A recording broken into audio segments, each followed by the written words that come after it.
Bonjour tout le monde, bienvenue dans un nouveau Made in USA, un nouveau podcast. Vous le savez, c'est le podcast où on vous parle de NBA, où on vous parle de NFL. Et cette fois, c'est le Showtime qui commence en NFL avec les playoffs. Et aujourd'hui, pour m'accompagner, j'ai le plaisir d'accueillir Pat Stein qui est de retour de vacances. Comment ça va, Pat ? Salut Max, ça va très bien quand on revient de vacances. C'est quand même toujours mieux. Les playoffs, on est chaud ?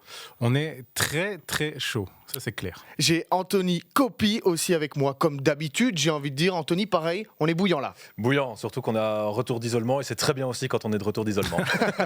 C'est vrai. Et du coup, on a aussi, depuis la France, s'il vous plaît, Alain Mattei, que vous connaissez peut-être, hein, vous qui nous regardez. Alain Mattei, comment ça va ? Bonjour, merci de m'accueillir et ça va très bien. Je vais vous poser la même question. Est-ce qu'on est chaud pour ces playoffs ? Oui, après une longue saison rallongée, mais on est très chaud pour les playoffs, évidemment. Et voilà, messieurs, j'ai envie de commencer tout de suite, avant d'aller dans ce chapitre playoff, de commencer avec les absents finalement de ces playoffs, de ce tour. Qui sont pour vous les grands noms, et je vais commencer par toi, Pat, de ces playoffs NFL ? Moi, si tu me permets juste, Max, je voulais quand même remercier Alain parce que, en petite dédicace personnelle, c'est grâce à lui, grâce à Touchdown Actu, j'étais fan de NFL depuis bien longtemps, mais que je me suis rendu compte qu'il y avait moyen de faire du journalisme sur le foot américain et de récolter des infos quand j'ai commencé à travailler en tant que journaliste sur le foot américain. Donc voilà, je lui dois un petit peu le fait d'avoir été un Super Bowl pour Eleven, le fait d'en avoir commenté pas mal. Donc voilà, je voulais le remercier, lui et toute son équipe, parce que je sais bien qu'il y a une énorme équipe derrière le boulot de Touchdown Actu. Donc voilà le petit message perso qui lance l'émission. C'est beau, l'inspiration, effectivement, comme quoi tout est possible. Et du coup, ma question c'était, qui sont les absents de ces playoffs NFL 2022 ? Les absents, moi je ne vais pas en regretter beaucoup. Je dirais peut-être les Ravens, parce que c'était une équipe qui a été très flashy, assez intéressante sur la première moitié de saison, mais après qui a été bousillée par les blessures. Mais voilà, comme on a rallonger le nombre de participants en play-off. Je pense que ceux qui y sont le méritent. Il y en a peut-être même qui sont là et qui ne le méritent pas. Ça, c'est encore un débat plus large, mais on va avoir de très beaux play-offs vu le casting en place. Anthony, d'accord, les Ravens, mais il y en a d'autres. Il y en a d'autres qui manquent. Oui, il y en a d'autres et on avait déjà eu l'occasion d'en parler, donc je ne vais pas être trop long par rapport à ça, mais lors de l'émission de Thanksgiving, Cleveland, finalement, les problèmes qu'on avait évoqués avec David Oudrey, qu'on salue, ne se sont pas du tout résolus. Intéressante, elle sera l'intersaison justement de Cleveland, parce qu'il y a des choix à faire. Curieux de voir comment ça va se passer, mais ouais, il fallait confirmer cette année. Ils n'ont pas réussi, et notamment parce que leur quarterback était blessé, et donc il y a beaucoup d'interrogations. Alain, on imagine que toi aussi, de ton côté, tu as quelques noms en tête. On pourrait aussi parler des Seahawks et des Chargers, par exemple. Oui, moi j'allais dire les Chargers pour le coup. Je rejoins Patrick sur le fait par contre qu'il n'y a pas vraiment beaucoup d'absents, parce qu'avec les playoffs élargis depuis l'an dernier, avec cette équipe par conférence, on a à peu près ce qu'il faut en termes de qualité maintenant. Mais si je dois en retenir un, je dirais les Chargers, parce que Justin Herbert, jeune équipe, quarterback prometteur, etc., ça aurait été sympa de les voir à ce stade de la compétition. Ils ont été éliminés vraiment de justesse au tout dernier moment par les Raiders. Donc oui, s'il faut en retenir un, moi j'irais sur les Chargers. Comme ça fera un différent de mes collègues en plus. Et est-ce que cette saison t'a satisfait dans l'ensemble ? On sait que c'est une saison qui a quand même tenu ses promesses. Il y a eu beaucoup de spectacles et beaucoup de suspense. En atteste le dernier dimanche qu'on a vécu là, qui était assez tendu. Oui, ça a fini quand même par faire quelque chose de sympa dimanche. On pouvait craindre quand même qu'il n'y ait pas beaucoup de matchs avec enjeu, et finalement on s'en sort très très bien, parce que il y a eu de l'enjeu jusqu'à la dernière seconde du dernier match, donc ça c'est plutôt pas mal. Après, pour ce qui est de la saison en elle-même dans sa globalité, c'est dur de faire la fine bouche vu les conditions actuelles et vu les conditions qu'on a depuis 2 ans. Il y a eu des gens dans les stades, il y a eu de l'ambiance, il y a eu des joueurs qui ont majoritairement été là, même si des fois il y a eu des absences. Donc honnêtement, là-dessus, on a déjà de quoi être content. Et puis après, il y a eu des surprises quand même très très régulièrement, là, jusqu'à la dernière semaine où les Colts perdent contre les Jaguars, ce qui était quand même pas attendu. Les Jaguars qui avaient battu déjà les Bills pendant la saison. Enfin, il y a eu quand même pas mal de surprises. On a eu beaucoup de résultats inattendus, donc c'était quand même une belle année. Anthony, on a quand même, malgré toutes les blessures et le Covid, c'était compliqué partout, en Europe, dans tous les sports et outre-Atlantique, on a quand même bien géré cette saison en NFL. Ouais, et il y avait quand même des inquiétudes, en tout cas pour moi c'était le cas, parce qu'il y a eu beaucoup de cas de Covid ces dernières semaines. J'ai l'impression qu'ils sont tous arrivés avant les playoffs finalement, et finalement ça n'a pas tant impacté finalement cette course pour les playoffs que ça, parce qu'il y avait des moments où il y avait des centaines de cas par jour. C'était assez impressionnant vers la mois de décembre. Donc non, on peut s'estimer vraiment heureux, surtout surtout que je trouve qu'au fur et à mesure que la saison avançait, on avait de plus en plus de matchs de qualité. Là où au début on avait beaucoup de surprises, mais peut-être moins de qualité vraiment pure, au fur et à mesure, et bien là on a vu que tout se mettait bien en place et donc on a vraiment les deux réunis. Donc pourvu que ça dure, parce que parfois quand les saisons régulières sont très surprenantes, les playoffs sont un peu plus prévisibles. Donc pour une fois, espérons que ce soit pas le cas. Pat, pareil, emballé par cette saison dans sa généralité. Dans sa généralité, oui, moi je m'étais fait comme image de la saison, je sais pas si tu vois le gif ou le mème qui traîne sur internet du capitaine Haddock et Tintin là. T'as le capitaine Haddock qui fait Oh what a week, et Tintin lui répond on est seulement mercredi. J'ai un peu l'impression que c'est ça et que voilà, maintenant c'est les playoffs qui commencent et ça va encore être plus fou, et chaque semaine c'était un petit peu ça, et la saison régulière a été comme ça, même si à un moment on a tendu vers un certain équilibre. La dernière journée ça a encore tout relancé, rebattu certaines cartes, et donc là voilà, on va aborder les playoffs sur cette idée qu'on vient de vivre des choses extraordinaires, mais les playoffs on remet quasiment tout à zéro et ça peut encore partir dans tous les sens. Ouais, on n'est pas au bout de nos surprises, c'est clair, et d'ailleurs on va y aller. C'est parti, on est cette fois dans les playoffs avec, on va commencer par la NFC, donc. Qui sont les invités surprises de NFC, Anthony ? Eh bien, le gros invité surprise, c'est Philadelphie pour moi. Une équipe qui est en reconstruction et qui arrivait en play-off bien plus tôt que ce qu'on imaginait. Et même au cours de la saison, il faut savoir qu'après cette semaine, il y avait 2 victoires, 5 défaites. Et là, il y a eu un changement d'identité avec une équipe qui a plus misé du coup sur le jeu au sol avec un certain succès. C'était la première année complète pour Jalen Hurts, le quarterback. C'est la première expérience de head coach de Nick Sirianni. Donc, voilà, eux sont clairement bénéficiaires du fait que désormais il y a 7 équipes en play-off, mais ils sont en avance sur leur reconstruction, et donc maintenant ce n'est que du bonus. Mais le problème, Alain, c'est qu'ils ont un bilan négatif contre les équipes du top. Oui, parce que c'est pas encore une équipe, eux, du top niveau. Voilà. Ils sont là, ils sont déjà très contents d'y être, à mon avis. Et c'est vrai que l'essentiel, c'est qu'ils aient retrouvé une identité, qu'ils aient établi leur coach, qu'ils arrivent dans l'intersaison sans aucune question. Je ne vais pas dire que c'est du bonus à partir de maintenant, parce qu'aucune équipe et aucun joueur, je pense, rentre sur le terrain juste par plaisir au moment des playoffs. Ils sont là pour gagner. Mais clairement, voilà, ils seront vraiment le petit pousset nettement de cette conférence. Après, des équipes avec un très gros jeu au sol, un peu opportuniste en défense, ça peut passer un tour en playoff, donc pourquoi pas ? On pense aux Seahawks il y a quelques années qui avaient surpris les Saints au premier tour, par exemple. Donc ça peut très bien être ça. Après, évidemment, de là à aller gagner 4 matchs de suite face à des Buccaneers, à des Packers, c'est une conférence qui en plus est quand même très très remplie de talent. Ça semble difficile, mais clairement, les grosses invités surprises de la conférence et peut-être même des playoffs en global, d'ailleurs, Philadelphie, je pense. Pat, d'accord avec eux. La surprise, c'est Philadelphie. Est-ce qu'on pense à une autre équipe ? Non, en NFC en tout cas, je pense à aucune autre équipe. En AFC, il y en a peut-être d'autres qu'on attendait moins en début de saison, comme les Bengals, mais je pense qu'on y viendra. Voilà, le problème pour les Eagles, c'est qu'ils jouent contre les Buccaneers, que le jeu des Eagles est beaucoup basé sur la course et que le jeu des Buccaneers en défense est assez efficace contre la course. Je crois que c'est en NFC l'équipe qui tolère le moins yards à la course à l'adversaire. Et même en NFC. Donc voilà, le match-up du premier match, en plus pour les Eagles, est pas favorable. Comment est-ce qu'ils pourraient aller chercher les Tampa Bay, les Buccaneers ? Parce que c'est les playoffs et qu'il y a toujours moyen de trouver n'importe quelle surprise. Déjà commencer correctement les matchs. Je pense que le score au cumulé sur les 5 dernières semaines, eux ont marqué, je pense, 14 points et leurs adversaires 35 points. Si tu as Jalen Hurts qui commence et qui doit très rapidement remonter 10-14 points face à une attaque menée par Tom Brady, en play-off, ça pourrait vite devenir compliqué. Donc, mais bon, voilà. Tampa Bay, mine de rien, aussi pas mal d'absences. Ça, on aura l'occasion d'en reparler. Et on a vu suffisamment de surprises pour dire qu'on va peut-être en assister à une autre surprise, mais ça on peut le dire pour tous les matchs finalement. C'est ce que je compte dire d'ailleurs. Ouais. Mais clairement, il faudra avant tout gommer ces mauvais départs. Bon, et maintenant on va partir en AFC du coup plutôt, et pas en NFC, on vient de le faire.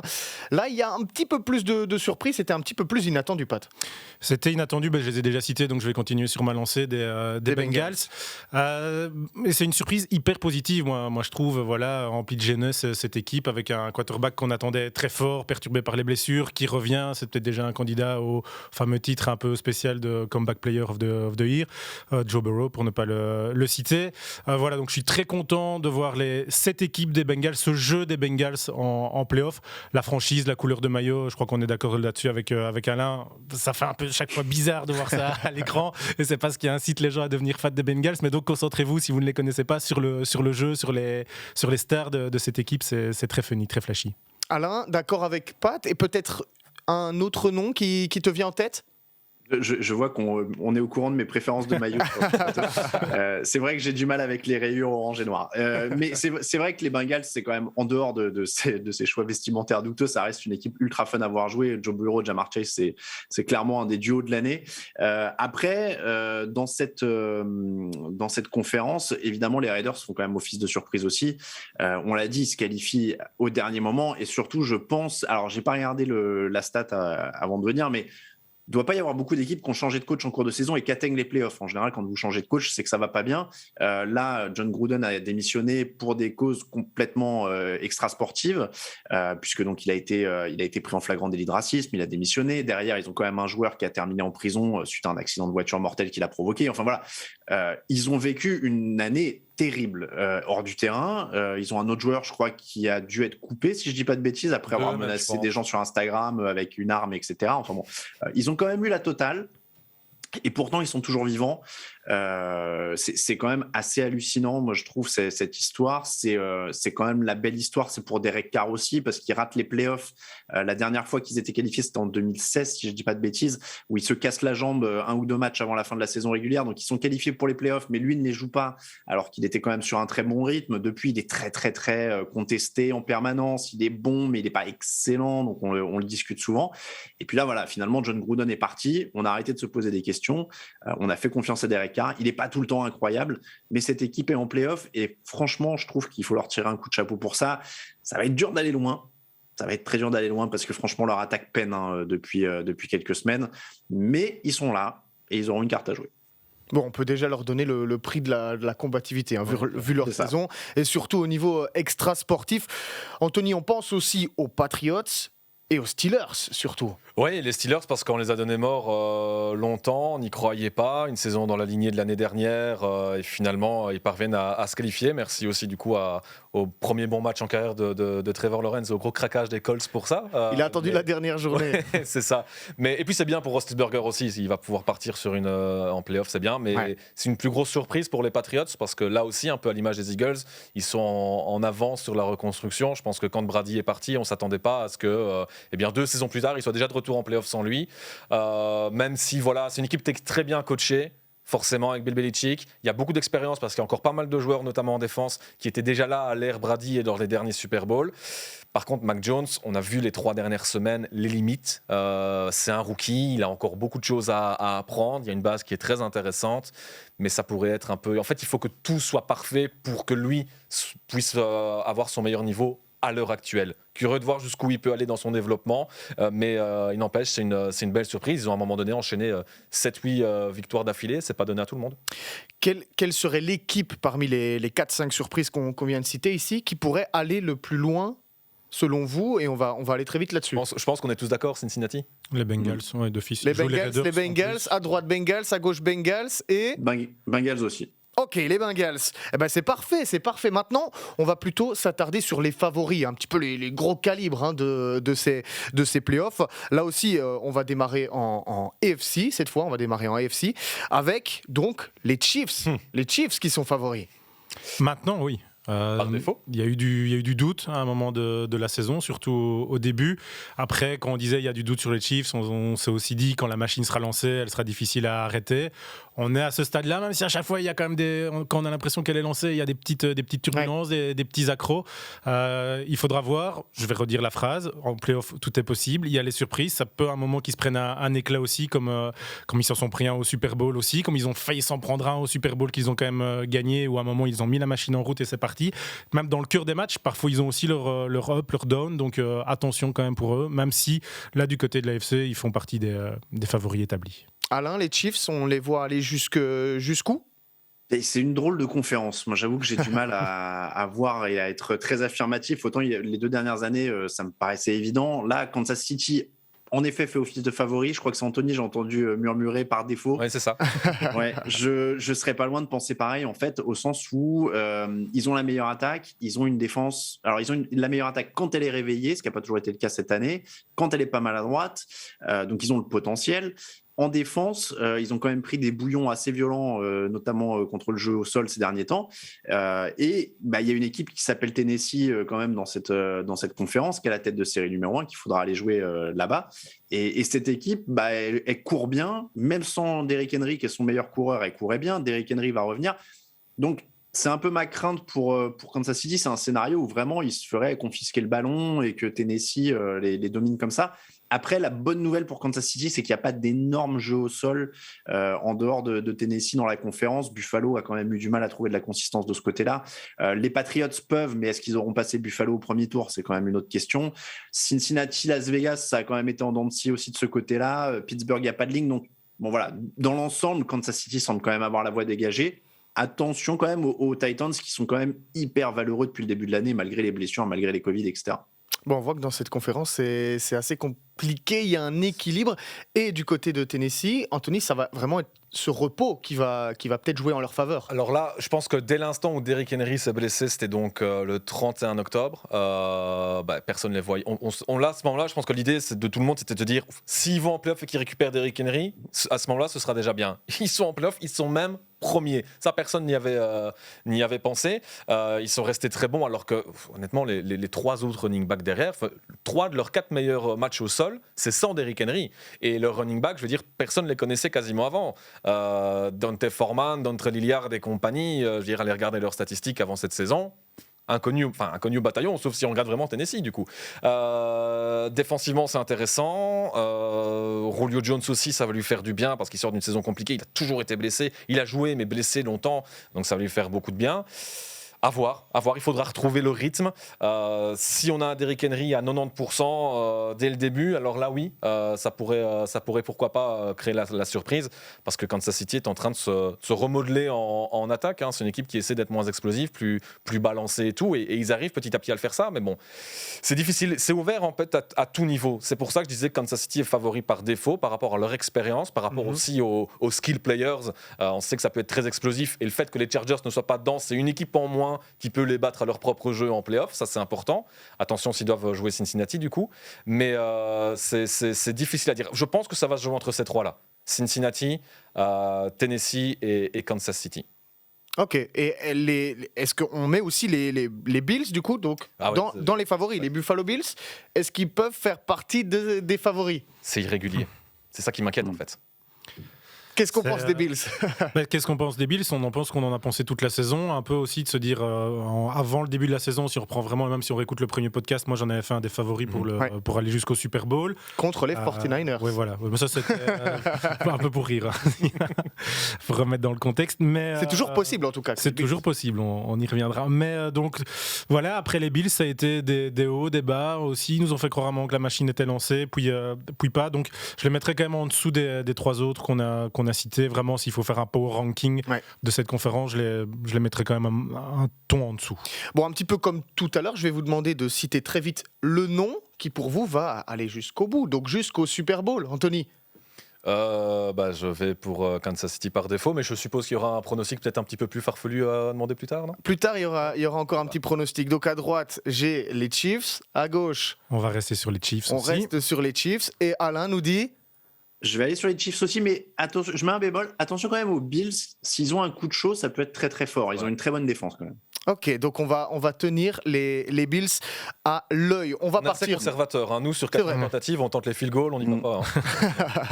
Bon, allez, on part maintenant dans l'autre conférence. On le disait, là, c'est un petit peu plus compliqué de sortir les favoris. On est obligé de commencer par les Packers quand même. C'est le grand favori. Là, par contre, pour moi, en NFC, il y a un grand favori, c'est Green Bay. Il n'y a pas une énorme différence par rapport aux autres équipes, mais ils sont vraiment les plus complets. Là aussi, défensivement, il va y avoir des retours de blessures, et ça devrait faire du bien à une défense qui a peut-être moins bien terminé la saison qu'elle ne l'avait commencé. Mais d'un autre côté, quand la défense a été moins bien, il y a Aaron Rodgers qui a sorti 4-5 prestations d'affilée exceptionnelles pour terminer l'année. Donc, j'ai envie de dire...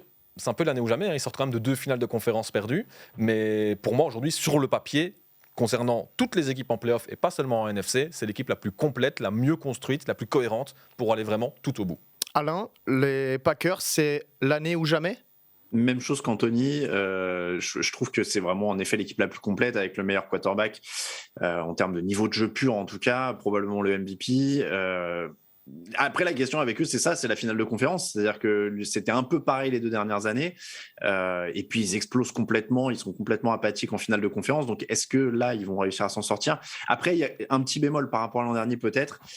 C'est que les Buccaneers sont peut-être un ton en dessous au sens où ils sont moins vernis sur les blessures que l'an dernier. C'est-à-dire que la NFL, c'est aussi un jeu de massacre quand même au fil de la saison régulière. Le but, c'est d'arriver le plus possible en bonne santé, on va dire.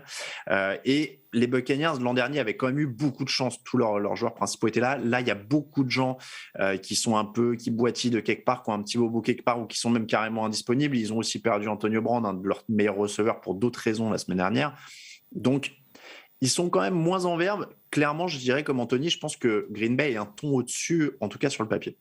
Aaron Rodgers, c'est un petit peu le Chris Paul de NFL, comme ça j'ai cette petite référence NBA. Chris Paul, il a été en finals, donc est-ce qu'on y croit Aaron Rodgers en finals? Enfin, plutôt au Super Bowl. Aaron Rodgers, il en a gagné un, et donc... Non, mais je veux dire, après 2 années consécutives en finale. Il faut savoir que ça fait quelques années que les Packers sont à bon bilan. Je crois que ça va faire 3 saisons de suite où ils terminent à 13 victoires, donc ça c'est exceptionnel.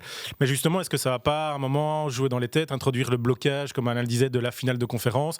Est-ce que les Packers vont pas devenir la Belgique du foot? Ça me fait très mal. En plus, fondé par des gens qui ont des origines belges.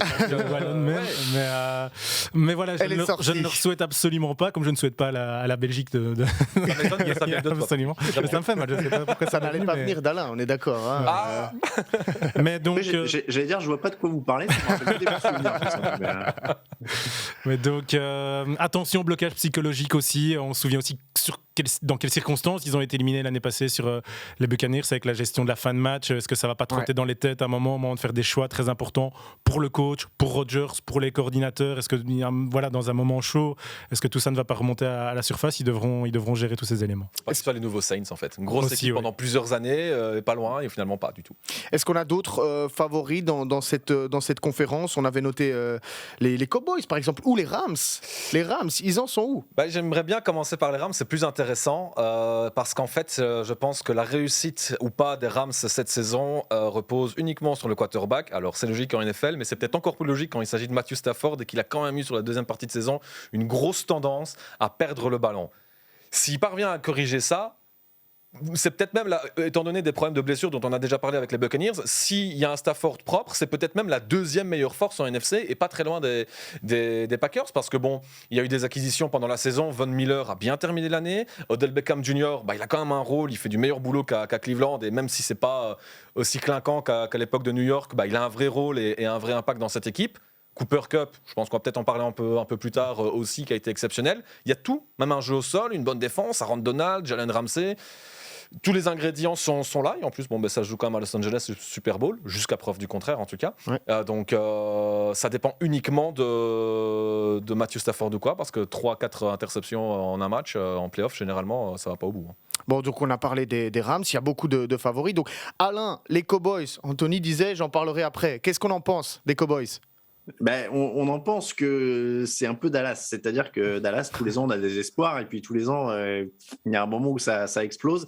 Non, honnêtement, ils sont plus forts que les années précédentes, ou en tout cas ces 5-6 dernières années où on avait des espoirs. Ils ont une meilleure défense, ce qui était quand même un problème assez terrible ces dernières années chez eux. Ils se sont trouvés un leader défensif avec Micah Parsons, qui est un débutant, mais qui est déjà leur leader défensif, qui est déjà exceptionnel. Dak Prescott est quand même plus expérimenté maintenant, donc oui, sur le papier, ils ont des chances, ils ont plein d'éléments. Après, je suis un peu comme Anthony, c'est-à-dire que je mettrais les Rams au-dessus pour une raison que je m'explique presque même pas, c'est-à-dire que peut-être que Dallas a même encore plus de receveurs de qualité, a peut-être des choses, mais les stars des Rams, le fait qu'ils soient peut-être allés au Super Bowl aussi quand même il y a 2-3 ans, fait que...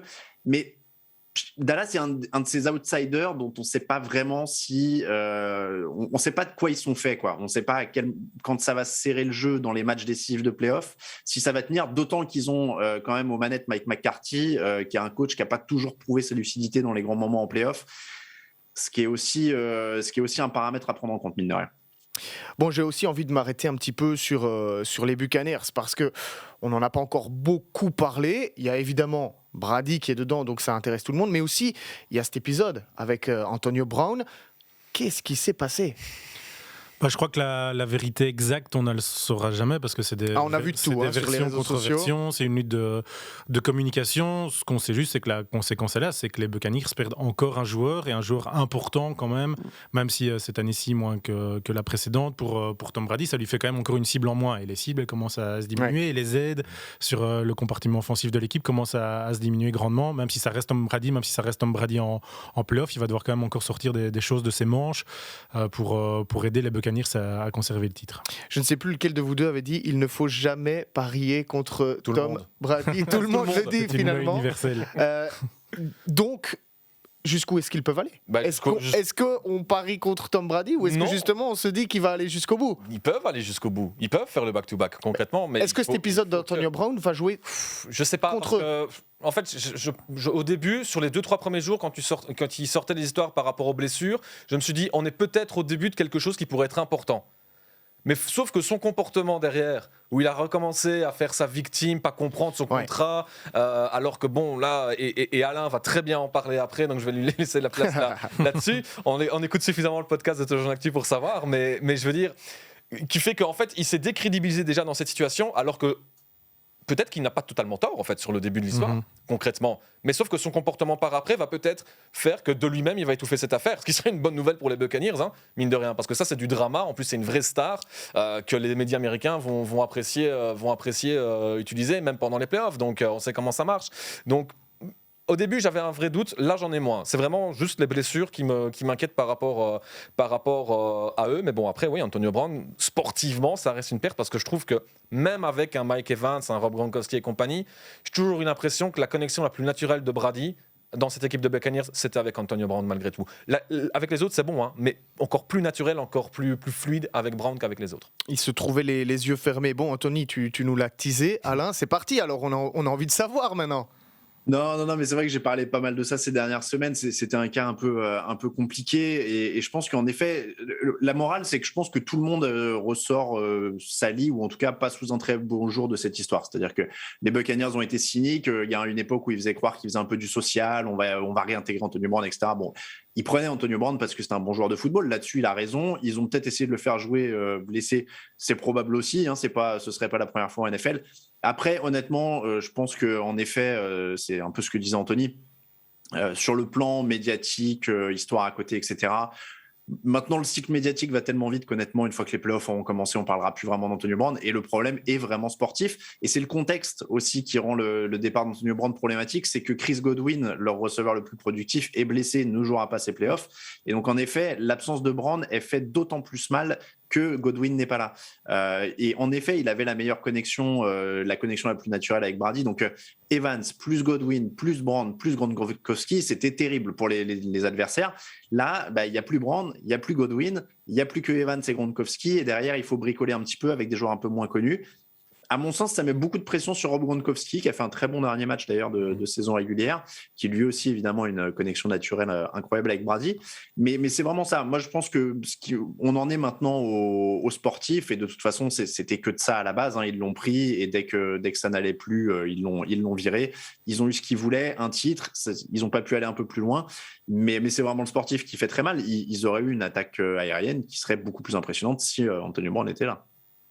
Bon, on va voir un petit peu comment est-ce qu'ils vont réussir à bricoler finalement les Buccaneers. Est-ce qu'on a un autre favori dans cette conférence ? J'avais encore noté les Cardinals et les 49ers du coup. Toutes les équipes. Allez, on laisse les 49ers. Allez. Et puis les Cardinals. Non, les 49ers, je ne les mets même plus dans mon Super Bowl surprise que tu m'as demandé de préparer, alors que pourtant au début de saison, j'y croyais à la saison sans blessure, à la saison où tout allait se mettre bien. Force est de constater que ça s'est pas passé extraordinaire. Bon, mais par contre, je suis hyper content. Moi, voilà, je regarde encore, j'ai la feuille devant moi avec le programme des playoffs, avec ces deux logos face à face. On va quand même assister à un Cowboys 49ers au premier tour des playoffs. Ouais. Moi, ça va me ramener à mes années Madden où je jouais sur la Super NES ou des trucs comme ça, où en fait il y avait que deux équipes pour moi en NFL, c'était ces deux-là. Donc je suis hyper ravi, rien que sur le côté, on parlait des tenues vestimentaires ou quoi, sur le côté flashy. J'espère qu'il y a beaucoup de gens qui vont par hasard zapper ou quoi et rêver voir ça, parce qu'un Cowboys 49ers en playoff, moi je suis hyper ravi de le vivre. C'est une nouvelle une nouvelle Madeleine donc. Exactement, une belle, c'est là une bonne. Bon, Anthony, les Cardinals. C'est vraiment une équipe que j'ai du mal à juger. Un peu comme l'année dernière, ils ont moins bien terminé qu'ils n'ont commencé. La différence, c'est que cette fois, ils ont quand même allé en play-off. Défensivement, dernier match face aux Seahawks, qui n'ont pas eu une grosse attaque pendant l'année, c'était un peu inquiétant. Alors que justement, Kyler Murray est en train de retrouver un certain rythme sans DeAndre Hopkins, le receveur numéro 1, et qui est peut-être même tout simplement le receveur numéro 1 de la NFL. Ça, chacun se fera son idée, mais difficile en fait de voir ces Cardinals-là. En fait, ce qui est fréquent en NFL, je pense que c'est le cas 95% du temps, c'est que les équipes qui terminent bien les saisons continuent sur leur lancée en play-off, et l'inverse, celles qui terminent moins bien en play-off, c'est vite terminé. Donc j'ai un peu peur pour Arizona, et c'est dommage parce qu'à un moment donné, ils ont une grosse série de victoires pour commencer. Ils avaient une belle tête de vrais prétendants au titre. Là, ici, on ne sait pas trop à quoi s'attendre. Bon, après, ils jouent les Rams lundi. C'est le dernier match du premier tour. Honnêtement, en fait, je sais pas. J'ai tout ça pour dire que je ne sais pas. Bon, vous l'aurez compris, mesdames et messieurs, on ne sait pas, on sait qu'on ne sait rien. Voilà, ça c'est un petit peu la base, mais il y aura du spectacle, ça c'est sûr, et ce sera à suivre évidemment sur Eleven jusqu'au Super Bowl. Maintenant, bon, à chaque fois, vous savez, je vous réserve une petite surprise, un petit jeu, et j'ai envie de vous demander votre Super Bowl surprise, ou plutôt, on va commencer par le logique, celui qui, voilà, dans les chiffres, dans les stats, dans les favoris, le Super Bowl logique, et puis le Super Bowl un petit peu, celui qui vous ferait plaisir, peut-être, voilà, ce petit souvenir d'enfance. On va commencer par Alain. Alors, le logique, écoutez, ça me semble être Chiefs-Packers, a priori sur la forme des deux équipes et puis sur les qualités. Je vois pas. C'est dur pour les Titans qui sont tête de série numéro 1 en soi, mais honnêtement, je vois pas comment dire autre chose que Chiefs-Packers sur le logique. Et puis le Super Bowl un petit peu surprise, celui qui vient du cœur en fait. Alors on enchaîne les deux. Alors il y a un thème un peu 90s, j'ai remarqué sur ces playoffs, c'est-à-dire qu'il y a il y a le 49ers Cowboys au premier tour. Donc je me dis que pour être là-dedans, on va dire que les Cowboys pourraient accéder au Super Bowl et affronter les Bills, qui sont quand même des habitués, avec en plus Dre, Snoop Dogg à la mi-temps. Là, on est totalement dans le thème 90s. Ah oui. Je pense qu'on est pas mal. Ok, est-ce que ça vous plairait ce Super Bowl-là ? C'est pas mal. Ouais, c'est sympa, très sympa. En espérant juste que si ça arrive, les Bills soient enfin réguliers. Oui, aussi. Ouais. Parce que bon, ils peuvent marquer 50 points comme ne pas en marquer du tout. Anthony, ton Super Bowl logique, ton Super Bowl de cœur. Depuis le début de la saison, je dis Packers-Chiefs dans les deux premières émissions. Donc là, de nouveau, je reste avec mon Packers-Chiefs. Pas de surprise. Le Super Bowl surprise que j'ai envie de voir par rapport au côté fun, je dirais un petit Bengals-Cowboys. Je pense qu'offensivement, on a déjà eu des Super Bowls qu'on a annoncés offensifs et qui au final ont été des grosses déceptions. Par exemple, le Rams-Patriots. Là, l'avantage, c'est qu'avec la défense de Cincinnati, on est sûr que normalement, niveau attaque, on aura des points d'un côté comme de l'autre. Donc, allez, le Super Bowl fun et surprise, un petit Bengals Cowboys. C'est bien. Il y a plusieurs noms qui sont cités. On en a pour tous les goûts. Pat. Eh bien, moi, j'avais lâché mon Bills 49ers en début de saison. Et puis là, je vais éliminer ces deux équipes au premier tour pour mettre leur tombeur au Super Bowl. Pourquoi pas un Cowboys Patriots aussi pour faire une transition 90s-2000s, comme on peut le dire. Voilà, il y a une petite succession de dynasties. C'est juste aussi pour le fun, pour le côté un peu aussi souvenir Madeleine de cette transition entre les 90s et les 2000. Donc voilà, comme les deux équipes sont en play-off et qu'on pourrait faire ce qu'on voudrait, pourquoi pas retrouver Belichick en play-off contre les Cowboys, au Super Bowl contre les Cowboys, ça me plairait bien. Eh ben, ça en ferait rêver plus d'un. Et alors le Super Bowl logique. Alain veut dire quelque chose, ok. Je me permets juste sur les Super Bowl fous, il y en a un quand même qu'on n'a pas évoqué, mais un Patriots Buccaneers avec Brady face à Belichick. Ça, j'avais oublié en fait, je réalisais en vous écoutant, ça pourrait être une sacrée histoire. Alors on change du coup, on dit Patriots Buccaneers. Les deux me vont. Et alors pour toi, Pat, du coup, le Super Bowl plutôt logique. Je vais pas faire plus long que les autres, Packers Chiefs. Voilà, ça Packers Chiefs. C'est sûr et certain. Mais on voit qu'il y a quand même beaucoup de choses qui peuvent se passer, comme tu le disais en début d'émission. En play-off, tout est possible, et donc franchement on a hâte que ça commence, on a hâte de voir ces matchs et d'assister à ces playoffs. On va revenir un petit peu sur cette saison régulière maintenant, avec les trophées que l'on donne généralement dans les sports américains, vous le savez, on aime bien parler de ces trophées un petit peu individuels, et donc j'ai envie de vous parler d'abord des rookies, et on va commencer par le rookie offensif. Qui, selon vous, et je vais commencer par Alain, qui, selon toi, est le rookie offensif de l'année ? On parle beaucoup de Bengals depuis tout à l'heure. Je pense que ça peut difficilement échapper à Ja'Marr Chase, qui a quand même été un phénomène aérien, qui a cumulé grosse action après grosse action après grosse action. Donc, ce serait mon choix, en tout cas, à moi. D'accord avec ça, messieurs ? Absolument d'accord, je n'en vois pas aucun autre. Ouais. On est loin de Trevor Lawrence que j'avais en début de saison, cela dit. Mais justement, c'est intéressant. Qu'est-ce qu'on en pense finalement de la saison de Trevor Lawrence ? La dernière semaine est là pour un peu rassurer tout le monde, mais je pense j'espère que Jacksonville va faire les bons choix pour bien l'entourer, tant sur le terrain que sur le bord du terrain. De toute façon, en fait, c'est simple. On a d'un côté le quarterback qui a été le dernier choisi dans ce premier tour, qui était le moins coté, Mac Jones, qui a fait la meilleure saison. Pourquoi ? Parce que les Patriots. Et vous avez quand même un Trevor Lawrence et un Zach Wilson aussi, qui étaient très cotés, qui sont arrivés dans des franchises qui sont pour l'instant dysfonctionnelles. Les Jaguars, les Jets. Voilà. Je pense qu'il n'y a pas plus symbolique, il n'y a pas meilleur moyen d'expliquer l'importance de l'environnement malgré le talent. Est-ce qu'on pense à d'autres rookies offensifs derrière Ja'Marr Chase qui ont aussi un petit peu marqué le coup, qui ont réussi à tirer leur... Rashawn Slater, le lineman des Chargers, mais c'est moins visible dans les statistiques, mais il a fait une très bonne saison. Et Najee Harris a pas mal terminé, le running back de Pittsburgh aussi, bonne fin de saison. Alain qui hoche la tête, je suppose qu'il est d'accord du coup. Slater, ça me va aussi, ouais. Ok, parfait. Et bon, du coup, on va passer du côté défensif maintenant. Qui peut avoir ce trophée, point de vue défensif ? Qui d'autre que Micah Parsons, hein, je pense. Voilà, pour les deux, c'est une certitude. Je pense que oui, là, c'est de l'unanimité totale. Enfin, dans un cas comme dans l'autre, mais dans un cas comme dans l'autre, en fait, ils n'ont pas seulement été les meilleurs rookies, mais ils sont déjà mis parmi les références à leur poste. Ils sont dans la discussion pour les meilleurs. Vraiment, parce que Micah Parsons est quand même aussi dans la discussion pour le défenseur de l'année. Il ne l'aura pas, mais il a été dans cette discussion et c'était crédible. Et c'est pas parce qu'il y avait des défenseurs qui étaient moins bons que d'habitude, bien au contraire. Donc oui, c'est une évidence. Et l'impact sur leur équipe est énorme, que ce soit défensivement, et la cible que Chase a offert à Burrow a tout changé malgré une ligne offensive qui protège très mal le quarterback. Et à l'inverse, la défense de Dallas, il y a certes un changement de coordinateur offensif qui a fait du bien, mais il y a ce talent en plus de Micah Parsons qui a aussi fait la différence sur le terrain. Alain, d'accord avec ces messieurs ici, et puis peut-être, comme juste avant, un autre petit nom qui viendrait en tête, un qui a montré les muscles défensivement ? Pour Chase et Parsons, ça vaut ce que ça vaut, mais en plus, ils sont pro bowlers dès leur première année, donc je pense que ça situe assez vite leur impact. Du côté de la défense, il y a Patrick Surtain qui s'est quand même pas mal débrouillé, le cornerback des Broncos.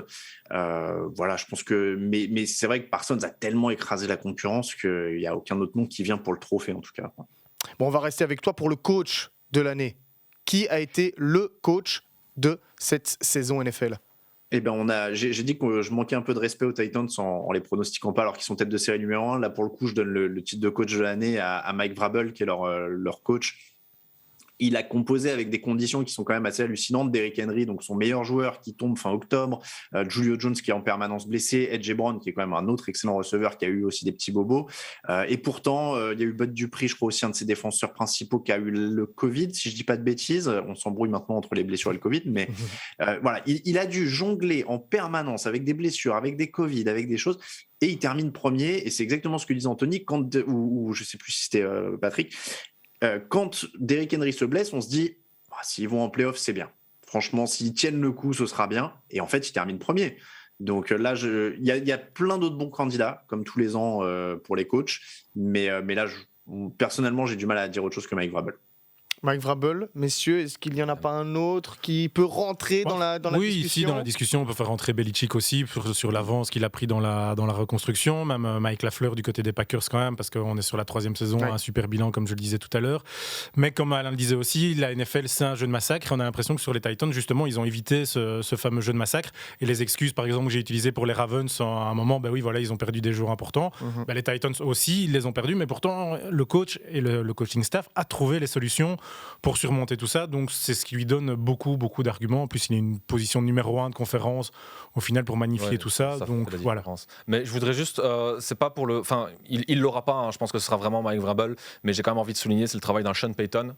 Première année, quand un quarterback légendaire comme Drew Brees s'en va, c'est toujours compliqué. Ils sont quand même pas passés loin d'aller en playoff, alors que bon, ils ont utilisé 3-4 quarterbacks différents, blessures, Covid et compagnie.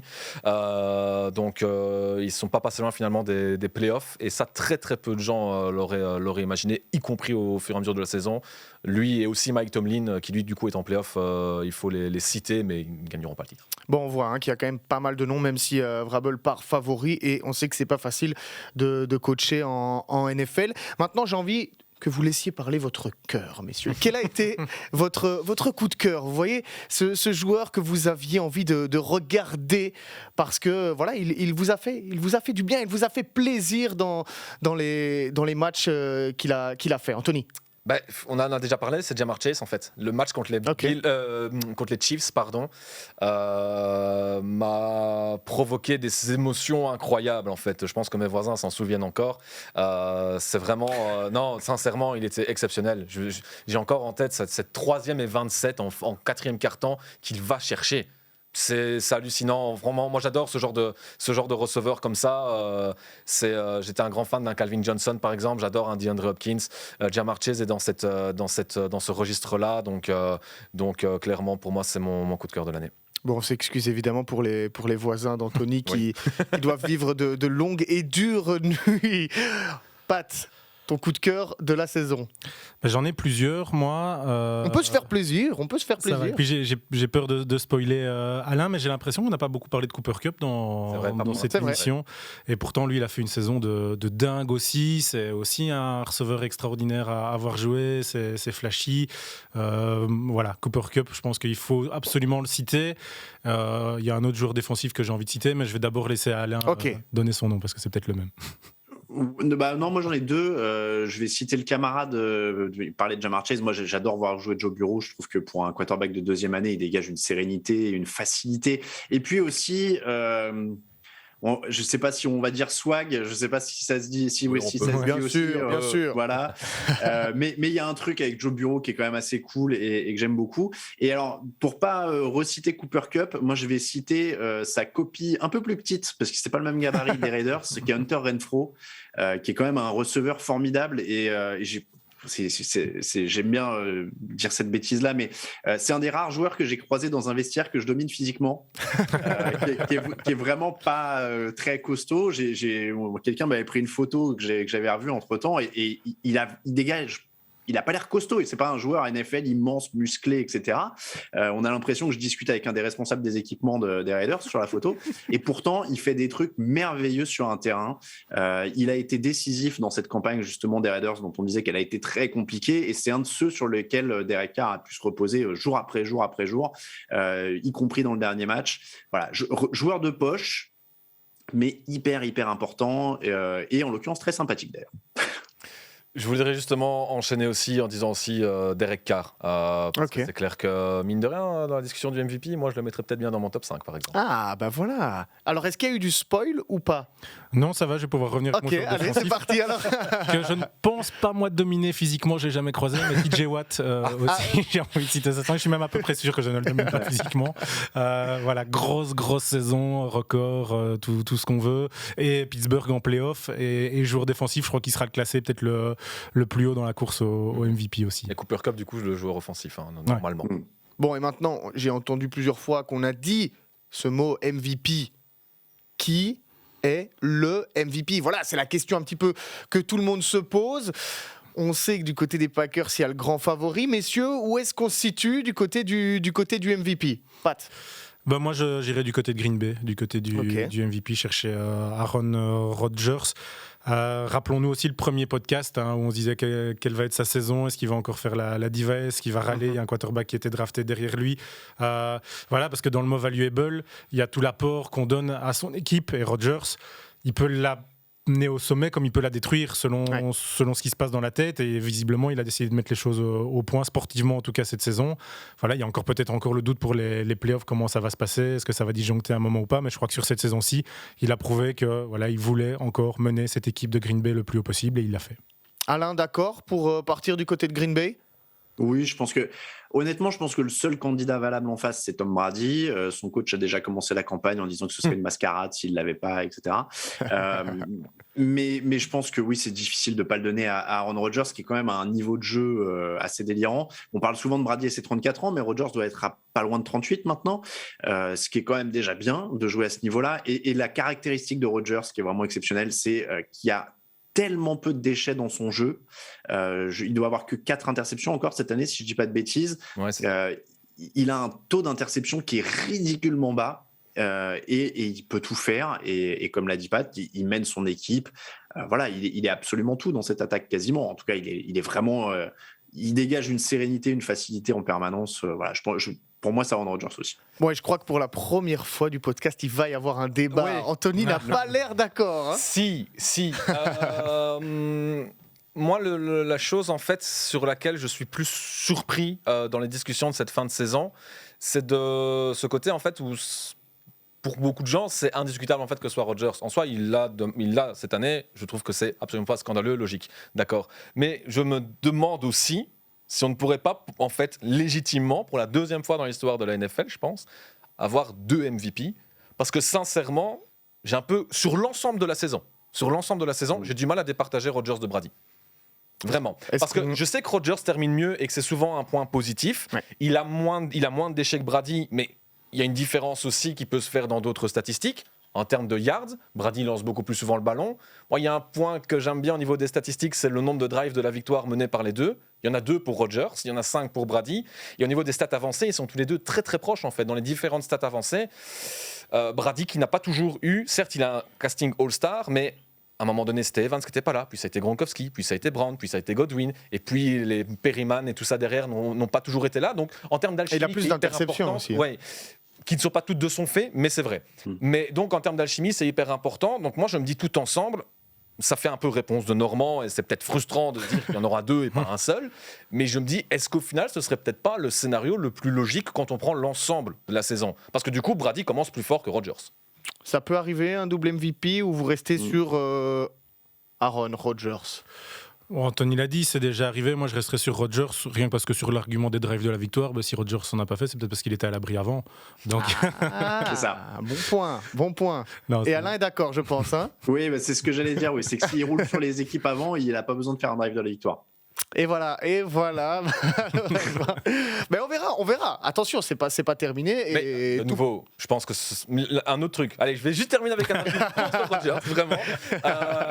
Ces chiffres sont moins de yards, moins de touchdowns par rapport à l'année dernière.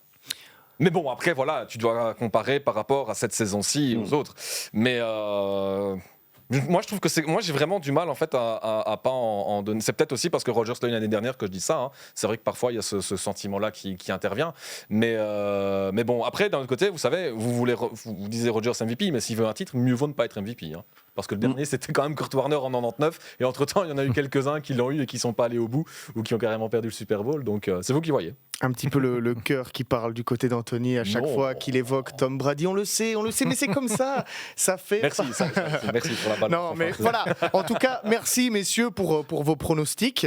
Parce qu'on sait qu'il y a beaucoup de discussions, il y a beaucoup de débats. Et on imagine que vous, à la maison, vous avez aussi votre avis. D'ailleurs, n'hésitez pas à le dire dans les commentaires de la vidéo YouTube, de participer à ce débat. Anthony, tu veux rajouter quelque chose ? Oui, parce que c'est en train de se terminer. Il y a eu la dédicace à Alain de Pat en tout début d'émission. Donc j'aimerais conclure. Parce qu'avant Eleven, avant même mon stage à Eleven, j'avais passé la saison dans la rédaction de Touchdown Actu. Certes à distance et tout, mais j'ai passé 1 an. C'est ma première expérience finalement en NFL. C'est avec Touchdown Actu. Ça m'a appris à être objectif quand les Patriots se faisaient battre 16-0 par les Bills, par exemple. mais non, donc merci, ça me fait plaisir de pouvoir partager ce moment aussi avec lui, parce que c'est clairement pas toujours évident la NFL, de faire vivre la NFL et de vivre de la NFL. Donc bravo aussi à eux avec Touchdown Actu pour ce qu'ils font et pour tous les nombreux autres personnes qui sont autour pour cette rédaction. Ça sent la passion. Ça doit pas toujours être évident, je pense, quand on est là-dedans, c'est un sacré pari, c'est un sacré challenge. Donc respect pour ça et aussi merci pour m'avoir aussi lancé dans le bain d'une certaine manière. C'est beau ça, Alain, d'avoir inspiré autant de monde. Je vais rougir là depuis le début de l'émission. Là. C'est très gentil. Merci beaucoup Anthony, et tu sais que c'était un plaisir de t'avoir. Et en Belgique, on suit beaucoup effectivement les médias français qui couvrent les sports américains, parce que c'est vrai que que ce soit la NFL ou la NBA, il y a un plus grand marché et donc il y a beaucoup plus de possibilités. Donc effectivement, encore merci. Et comme quoi, la preuve que la Belgique et la France peuvent s'entendre et travailler ensemble. Pour ce football-ci, oui. Pour ce football-ci, oui. Le ballon n'est pas rond, quand le ballon est ovale. Bon, messieurs, on a un petit cadeau. Quand même. Regardez ça. Pour vous, mesdames et messieurs qui nous regardez.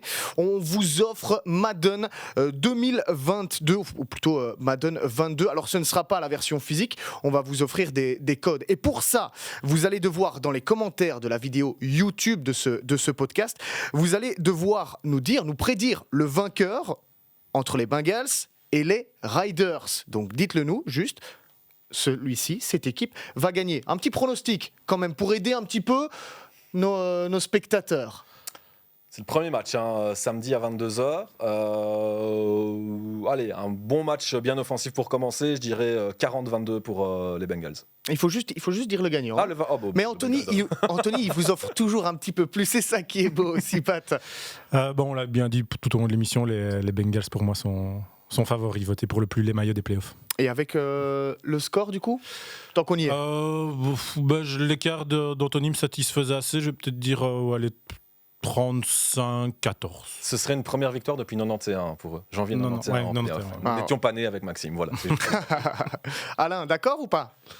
Oui, d'accord pour les Bengals. Moi, j'aurais donné un indice aux auditeurs, c'est qu'en effet, l'attaque des Raiders, en dehors de son match contre les Chargers la semaine dernière, a quand même eu beaucoup de mal ces dernières semaines. Donc, je ne les vois pas suivre le rythme de Cincinnati. Eh bien, vous voyez, vous êtes parés, vous êtes armés pour avoir le bon résultat, ou plutôt la bonne équipe qui va gagner. N'hésitez pas aussi à nous rejoindre sur le groupe Eleven Sport NFL sur Facebook. C'est là que l'interaction se passe avec les commentateurs pendant la saison, mais aussi pendant tous les playoffs. On va suivre ça et à chaque fois, vous avez un petit post où vous pouvez interagir avec les commentateurs, que ce soit Xavier, que ce soit Anthony ou que ce soit Pat, évidemment. Donc voilà, on vous invite à rejoindre ce groupe. Il y a aussi la Fantasy NFL Playoff qui se passe du côté du Eleven Group, du groupe Eleven Sport NFL. Je vais y arriver.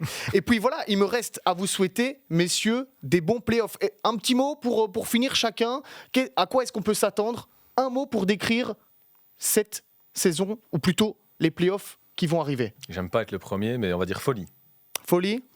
Dites-vous qu'on est que mercredi. Ok, on l'a dit, comme le gif dont on a parlé en tout début d'émission. Alain? Imprévisible aussi, honnêtement, il peut tout se passer dans ces playoffs. Voilà, en un mot comme ça, il y a aussi le clin d'œil à David Oudrey qu'on avait eu le plaisir d'avoir dans le podcast Thanksgiving. Merci beaucoup, mesdames et messieurs, de nous avoir suivis, d'avoir été avec nous. N'hésitez pas donc à jouer pour gagner Madden 22, de très bons playoffs, et puis on se retrouvera pour le Super Bowl. Ciao!